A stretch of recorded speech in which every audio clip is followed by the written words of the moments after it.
What's going on, everyone? So I was catching up on NBA Today earlier on ESPN, and man, the conversation they were having about potential Lakers moves absolutely blew my mind. I wasn't even planning to watch the whole episode, but once they started breaking down this Klay Thompson to the Lakers possibility, I couldn't look away. The panel was going deep into trade scenarios, contract details, and the whole psychological element of what's happening with Klay in Dallas right now. Let me walk you through everything that went down because this is way more realistic than I think most people realize, and it connects to some other Lakers targets that make this whole situation even more interesting. So they opened up the segment talking about how the Lakers are desperately searching for shooting, perimeter defense, and players who can contribute immediately to a championship run. That's when they brought up Klay Thompson's name, and honestly, my first reaction was skepticism. Like, Klay just signed with Dallas this past offseason. He's supposed to be playing alongside Luka Doncic. Why would he want out already? But the more the panel discussed it, the more the pieces started falling into place. And by the end, I was completely convinced this could actually happen. The first thing they emphasized was Klay's championship pedigree and his desire to compete for title. This is a four-time NBA champion we're talking about, someone who's been to the finals multiple times, who knows what it takes to win at the highest level. And right now, the Mavericks are struggling in the 2025-26 season. They're not playing up to expectations. They're not looking like a legitimate contender. And for someone like Klay, who's in the twilight of his career, every season matters enormously. He doesn't have 5 or 6 years to wait for Dallas to figure things out. He needs to be competing for championships right now. Hey, what's up, everyone? 1 second before we dive in. That like button right there? Hit it now. Takes literally 1 second, but makes a massive difference in growing this channel and reaching more fans. Just smash that, like real quick.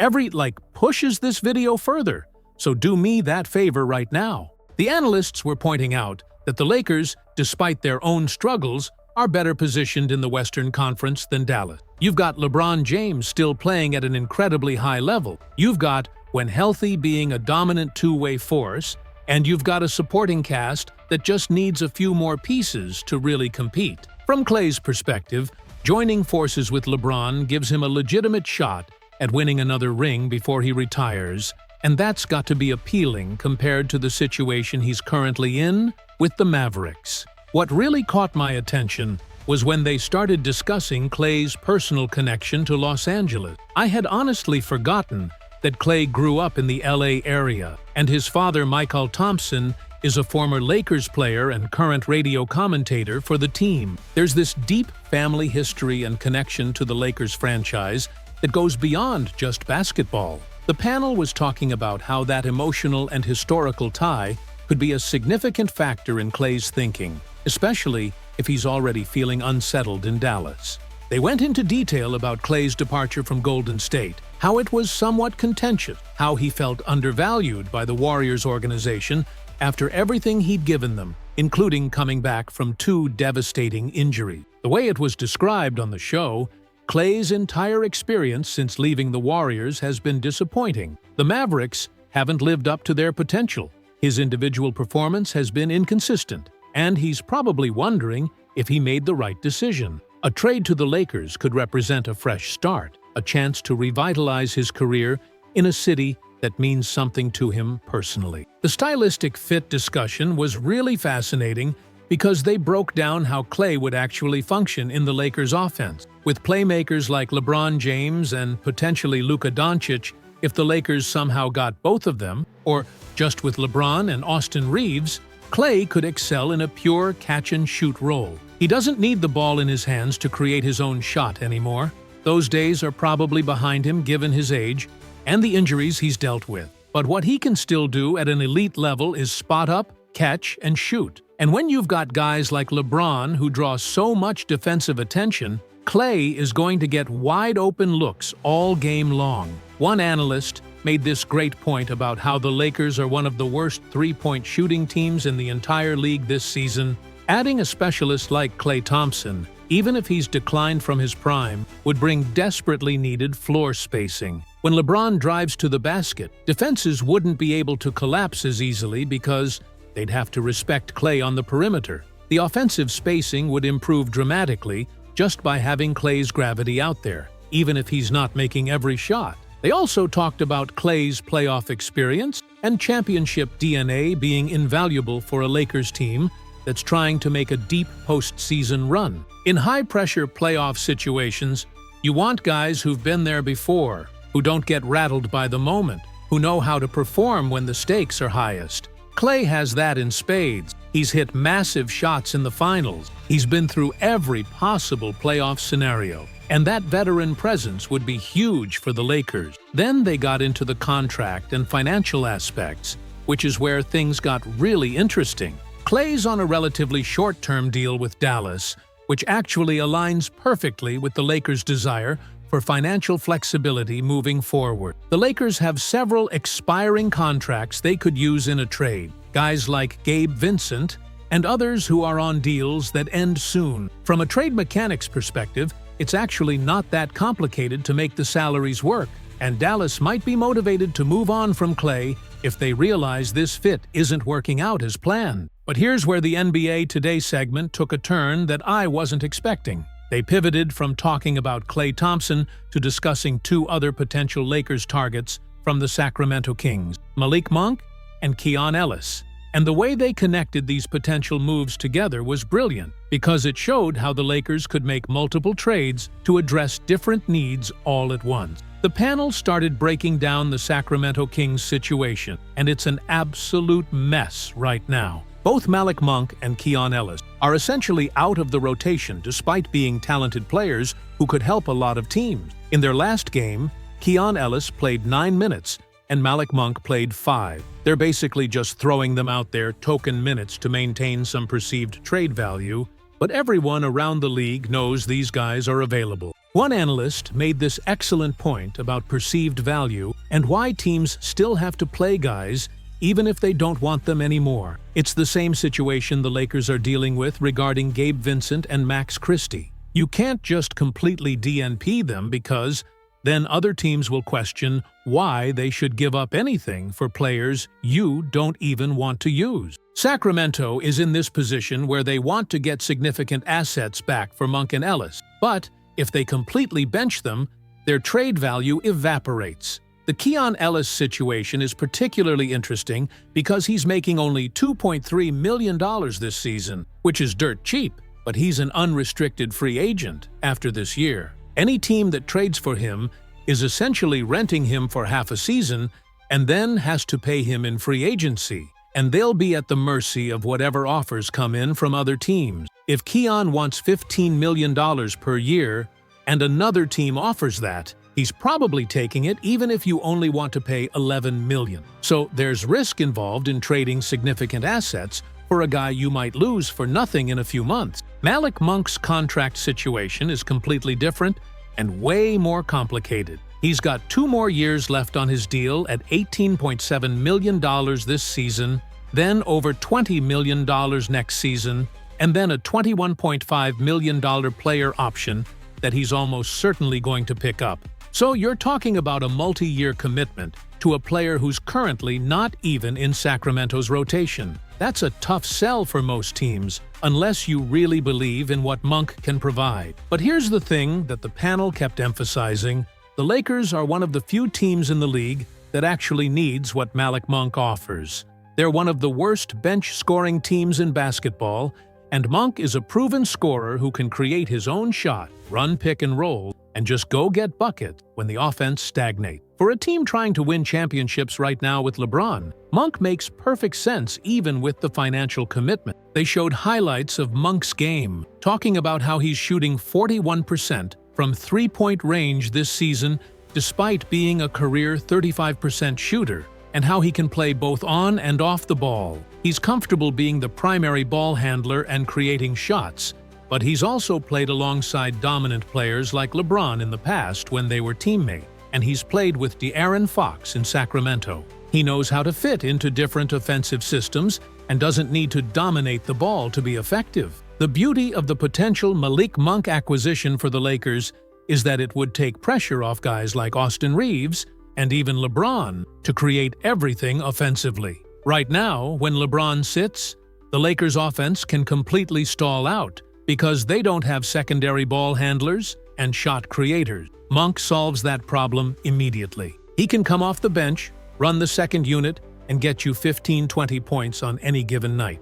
And on nights when he's really feeling it, he can drop 25 easy. Ellis is the other piece that makes so much sense for the Lakers. He's 25 years old, won't turn 26 until January, and he's exactly the type of player Los Angeles needs. A versatile perimeter defender who can guard multiple positions and hit open threes. The panel was baffled by Sacramento's decision not to play him more because the Kings desperately need defensive help and perimeter presence, but for whatever reason, they're keeping him on the bench. One man's trash is another man's treasure, as they say. The trade scenario they discussed on NBA Today was fascinating. The Lakers could potentially package Gabe Vincent, Max Christie, and Dalton Knecht to Sacramento for both Malik Monk and Ellis. The logic being that Sacramento gets a young player in Knecht who could develop into something, plus 2 expiring contracts in Vincent and Christie that help them get off Malik Monk's multi-year deal. For the Lakers, they're solving multiple problems at once. They get bench scoring in Monk and perimeter defense in Ellis, and they're opening up a roster spot in the process. One analyst pointed out that Sacramento has been saying they want to keep each player's trade separate, that they don't want to just throw Ellis in as filler with Malik Monk. But as the season progresses, and Sacramento realizes nobody wants to take on Monk's contract by itself, and nobody's willing to give up significant assets for Ellis knowing he's a free agent, they're going to have to get creative. The Lakers might be the only team willing to take on Monk's money specifically because they need his skill set so badly. The panel also discussed how this potential move fits into the Lakers' broader strategy of adding players in the right age range who can contribute both now and in the future. Ellis at 25 and Malik Monk at 27 won't turn 28 until February. Both fit that timeline perfectly. They're not old veterans at the end of their careers, but they're also not raw young players who need years to develop. They're in their prime, ready to contribute immediately. What really got me excited watching this breakdown was when they started connecting all these potential moves together. Imagine if the Lakers could pull off getting Klay Thompson from Dallas, Malik Monk and Ellis from Sacramento, and potentially still have assets left to make another move for someone like Andrew Wiggins from Golden State. You'd be looking at a completely transformed roster that addresses every single weakness the Lakers currently have. They laid out this scenario where after getting Monk and Ellis, the Lakers would still have Rui Hachimura and Jared Vanderbilt available to trade. So you could then package those guys, maybe with additional salary filler, to go get Andrew Wiggins or another wing player. Suddenly, you're looking at a rotation that includes LeBron, AD, Klay Thompson, Andrew Wiggins, Ellis, and Malik Monk coming off the bench. That's a team that can legitimately compete for a championship. The bench scoring issue gets completely solved with Malik Monk. The 3-and-D wing need gets addressed with Ellis and potentially Klay Thompson and Andrew Wiggins. The defensive versatility improves dramatically, and you're doing all of this without giving up your first-round pick, which the Lakers have been very protective of. One analyst said they'd try to keep even the second-round pick in these trades, though they might have to give it up to sweeten one of the deals. They talked about how Malik Monk's ability to create his own shot would be transformative for the Lakers. Right now, when LeBron and Austin Reeves aren't cooking, the offense can look completely stagnant. Having Monk as that third guy who can just go get a bucket in isolation or run pick and roll and create for others, that changes everything. And he's playoff proven, he's been in big games, he knows what it takes to perform under pressure. The Ellis fit is perfect because he's that fringe starter-level guy who can plug into multiple roles. If the Lakers strike out on getting a true star-level wing like Wiggins, Ellis can start at the 3 and give you solid defense and spacing. If they do land that star, Ellis becomes this super valuable bench piece who can come in for 17 to 20 minutes and guard the opponent's best perimeter player while knocking down open corner threes.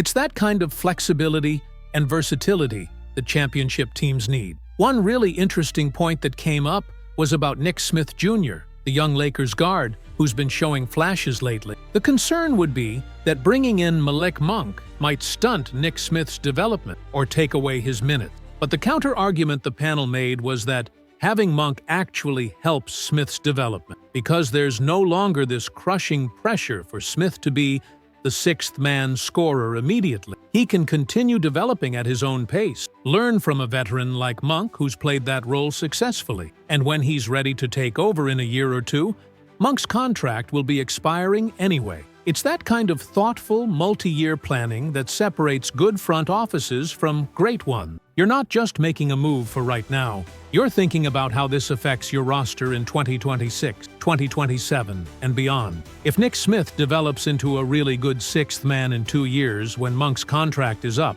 perfect.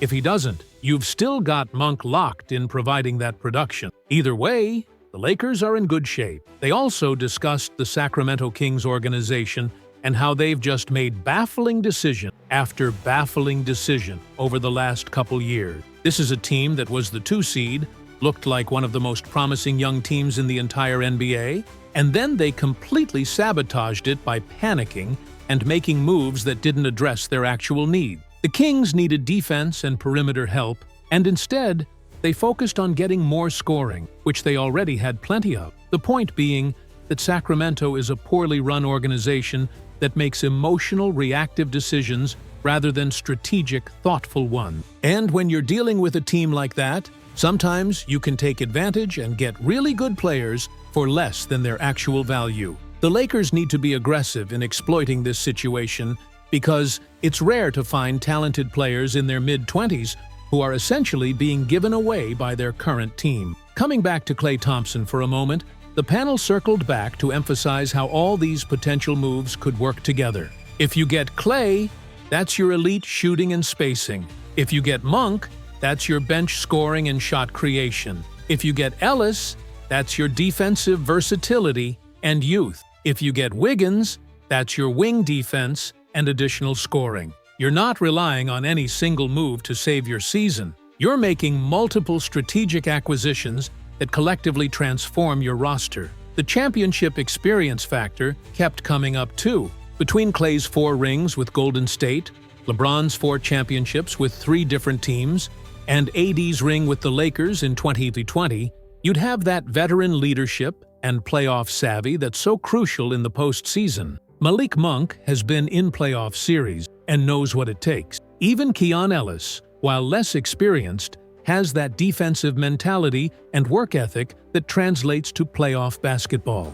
They wrapped up the segment by discussing how realistic all of this actually is, and the consensus seemed to be that it's way more plausible than people think. Dallas is underperforming with Klay, so they might be open to moving him if the right offer comes along. Sacramento is actively trying to blow up their roster and trade everyone, so Monk and Ellis are definitely available. The question is whether the Lakers are willing to be aggressive enough in putting together these trade packages and whether they can get the deals done before other teams swoop in. One analyst made the point that the Lakers can't be passive and wait for the perfect deal to fall into their lap. They need to be the ones driving the conversation, calling Sacramento every day, reaching out to Dallas about Klay, exploring every possible avenue to improve this roster. LeBron James is 39 years old and still playing at an MVP level. You cannot waste this window by being conservative